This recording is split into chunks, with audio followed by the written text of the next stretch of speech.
Барлықтарыңызға сәлем. Бүгін өте дәмді тағам хамир хасиб дайындаймыз. Мантыға ұқсас болғандықтан жасалу жолы өте оңай, ал хамир хасиб өте керемет сочный болып шығады. Сондықтан міндетті түрде менімен бірге жасап көріңіздер. Біріншіден ұн, тұз, жұмыртқа және судан хамир хасибтің қамырын илейміз. Қамыр қатты емес, қатты жұмсақ та емес, орташа болу қажет.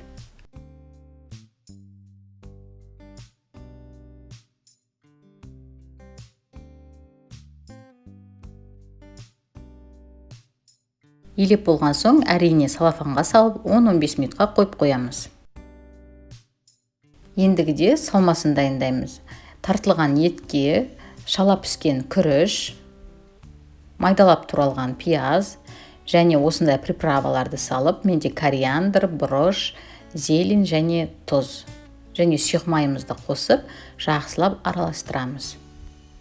Әрине сочный болу үшін кішкене су қоссаңыздар болады. Мен мантыға да, хамир хасибқа да әрқашан су қосамын. Сөйтсе сочный, өте дәмді болып шығады. Енді дайын болған қамырды алып, 3 бөлікке бөлеміз.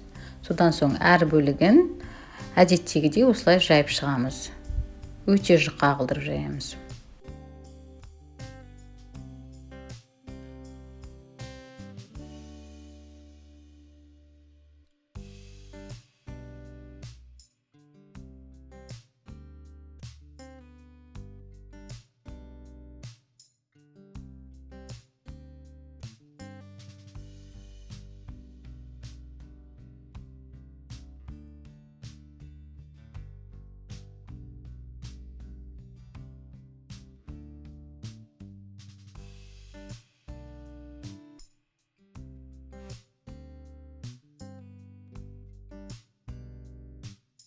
Осындай 4 бұрышты мейлінше бірдей бөліктерге бөліп шығамыз.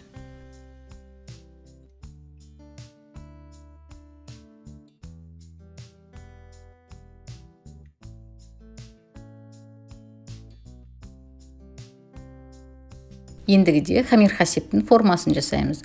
Осындай 4 бұрыштың ең осылай шетіне ұзыншалау етіп салмамызды салып шығамыз және видеодағындай жасаймыз. Осы видеода жасау жолы анық көрсетілген деп ойлаймын.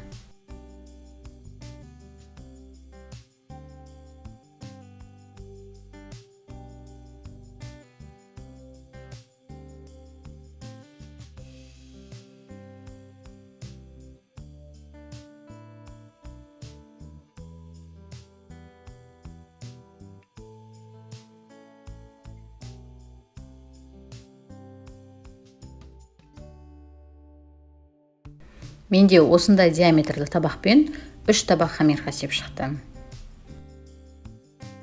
Соусына майонез не болмаса қаймақ алсаңыздар болады, бірақ маған осындай пияз және томатты қуырып, оның үстіне осындай суға араласқан ұнды араластырып, үстінен тұз бұрыш қосып, дайындаған соус ұнайды.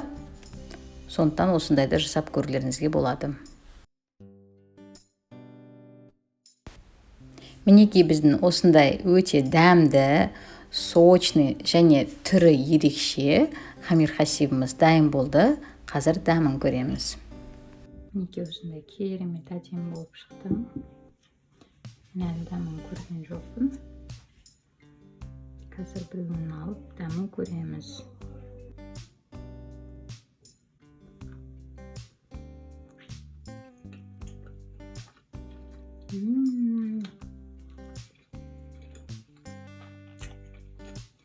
Мәссаған.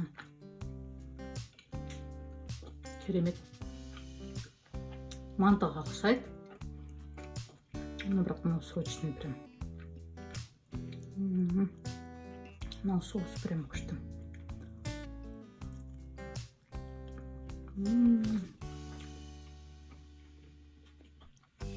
Күшті болып шыққан. Бәрі тоқта піскен. Тұзы бұрышы бәрі өте керемет. Керемет болып шыққан. Дәмді. Ерекше деп айта алмаймын. Өйткені мантыға ұқсайды примерно. прям сочный, күшті болып шықты. Назарларыңызға рахмет. Келесі видеода кездескенше.